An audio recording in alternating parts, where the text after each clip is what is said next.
എല്ലാവർക്കും പുതിയൊരു വീഡിയോയിലേക്ക് സ്വാഗതം. ഞാൻ പറയാൻ പോകുന്നത് ഈ DVD പ്ലെയറിനെ പറ്റിയാണ്. ഞാൻ ഇന്നൊരു പുതിയൊരു DVD പ്ലെയർ വാങ്ങിച്ചു.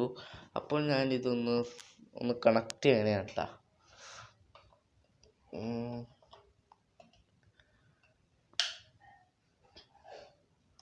ഒരു മിനിറ്റ്, 1 മിനിറ്റ്.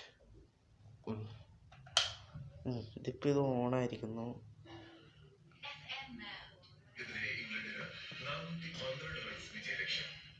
നമുക്കില്ല റേഡിയോയും കേൾക്കാം. കൂടെ AUX മൊത്തമുണ്ട്.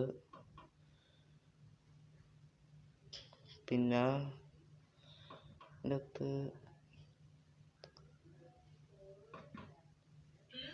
ബ്ലൂടൂത്ത് ഉണ്ട്. നമുക്ക് മൊബൈലുമായിട്ടൊക്കെ കണക്ട് ചെയ്ത് കേൾക്കാനൊക്കെ പറ്റും കേട്ടോ. ഇവിടെ അതിലൂടെ നമുക്ക് സൗണ്ടൊക്കെ അഡ്ജസ്റ്റൊക്കെ ചെയ്യാനുള്ളത്. ഇത് വോളിയം എത്ര വേണമെന്നൊക്കെ നമ്മൾ ഇതിലാണ് അഡ്ജസ്റ്റ് ചെയ്യുന്നത്. നമുക്ക് ഈ വീഡിയോ ഇഷ്ടപ്പെട്ടെങ്കിൽ ലൈക്ക് ചെയ്യുക, വീഡിയോ ഇഷ്ടപ്പെട്ടെങ്കിൽ ഡിസ്ലൈക്ക് ചെയ്യുക. കൂടെ നിങ്ങളുടെ അഭിപ്രായം നിർദ്ദേശം വീഡിയോ എടുത്ത് താഴെ കമൻറ്റ് ചെയ്യാൻ മറക്കരുത്. ഇതേപോലത്തെ കുറേ വീഡിയോസിന് ഈ ചാനൽ സബ്സ്ക്രൈബ് ചെയ്യുക.